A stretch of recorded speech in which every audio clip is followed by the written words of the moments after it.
2 Maccabees, chapter 12. After these pacts were made, Lysias proceeded on to the king, but the Jews undertook the work of agriculture. However, those who had withdrawn, Timothy and Apollonius, the son of Gennaeus, along with Hieronymus and Demophon, and in addition to these, Nicanor, the governor of Cyprus, would not permit them to live in peace and quiet. Truly, those of Joppa were also perpetrators of very shameful acts. They asked the Jews who lived among them to go up into small boats, which they had prepared with their wives and sons, as if no underlying hostility was between them. And so, according to the common decree of the city, they acquiesced to them, having no suspicions, and because there was peace. When they had proceeded out into deep water, they drowned no less than 200 of them.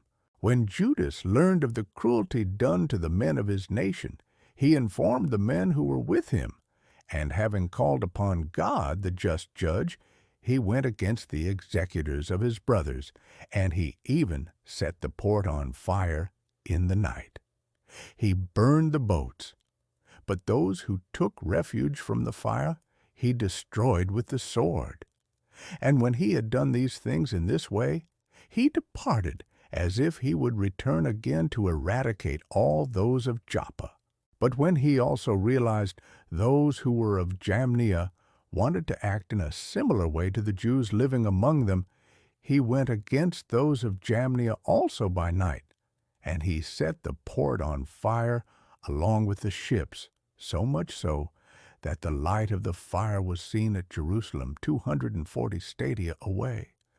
When they had now gone from there 9 stadia, and were making their way toward Timothy, they met in battle with those of Arabia, 5,000 men and 500 horsemen.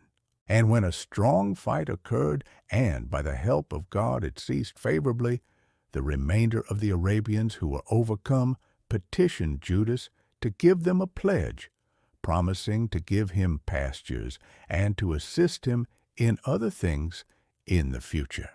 Then Judas, thinking that they truly might be useful in many ways, promised peace, and after receiving the pledge of his right hand, they withdrew to their tents. Then he also assaulted a certain strong city, surrounded with bridges and walls, which was inhabited by a crowd from many different nations, the name of which is Casphin. In truth, those who were inside, trusting in the strength of the walls and in the preparations of rations, acted irresponsibly, and they challenged Judas with evil words and blaspheming, as well as by speaking what is not lawful. But Maccabees rushed fiercely to the walls, calling upon the great leader of the world, who, without battering rams or machines of war, had thrown down the walls of Jericho in the time of Joshua. And having captured the city through the will of the Lord, he made a slaughter without number, so much so that an adjoining pool, 2 stadia in width, was seen to flow with the blood of the slain. From there they withdrew 750 stadia, and they came to Charax, to those Jews who are called Tubianites. And Timothy indeed they did not find in those places, for he withdrew before he completed any endeavor, having left behind a very strong garrison in a certain place. But Dositheus and Sosipater, who were commanders with Maccabees, destroyed those who were left behind by Timothy in the stronghold, 10,000 men. And Maccabees, having positioned 6,000 men around him, and having divided them into cohorts, went forth against Timothy, who had with him 120,000 foot soldiers and 2,500 horsemen. But when Timothy learned of the arrival of Judas, he sent ahead the women and the children and the remainder of the preparations into a fortress which is called Carnion, for it was impregnable and difficult to access because of the narrowness of the places.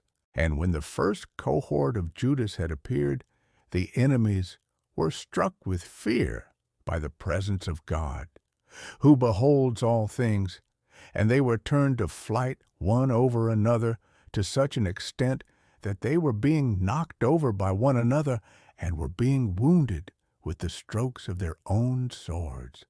But Judas pursued them vehemently, punishing the profane and striking down 30,000 of their men. In truth, Timothy himself fell to the group under Dositheus and Sosipater, and with much begging he pleaded with them to release him alive, because he held the parents and brothers of many of the Jews, who, at his death, might happen to be mistreated.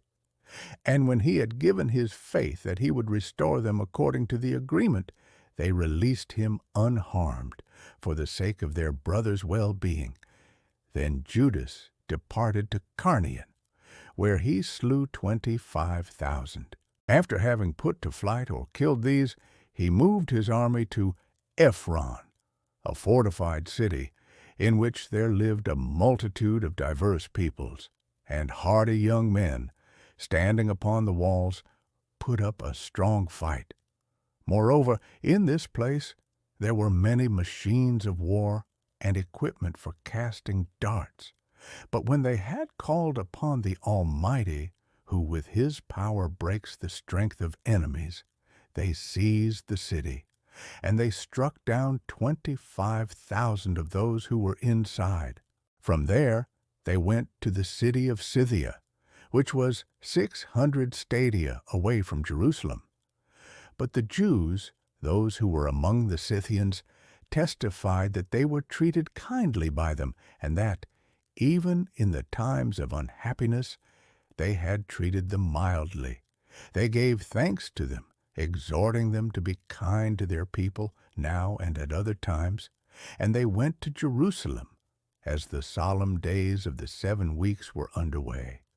And after Pentecost, they marched against Gorgias, the foremost leader, over Idumea, and he went out with 3,000 foot soldiers and 400 horsemen. And when they came together, it happened that a few of the Jews were overthrown.